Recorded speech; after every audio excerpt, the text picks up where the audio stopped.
तर बघा मित्रांनो, पोलीस भरतीत अशा प्रकारचा जो प्रश्न आहे तो आल्यावर काही 2 सेकंदात कसा सोडवायचा तो आता आपण बघू. प्रश्न काय आहे, दोन संख्यांची बेरीज 125 आहे आणि त्याच्यातला फरक आहे 25, तर मोठी संख्या कोणती. तर बघा शॉर्टकट काय करायचं, याच्यात बेरीज आणि फरक दिला आहे तर पहिले या डायरेक्ट या दोघांची बेरीज करून टाकायची. याची बेरीज किती होते, 125 आणि 25 150. दोन संख्या आहे त्याला 2 ने भाग द्या, बरोबर किती ना आपलं 150 4 75. म्हणजे हेच काय झालं आपलं मोठी संख्या, हे आपलं उत्तर झालं. मोठी संख्या काय झालं, उत्तर झालं.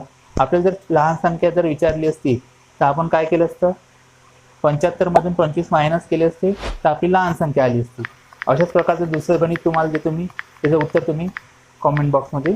बेरीज 150 आहे, यातला फरक 50 आहे, तर मोठी संख्या कोणती, याचं उत्तर तुम्ही कॉमेंट बॉक्समध्ये टाका.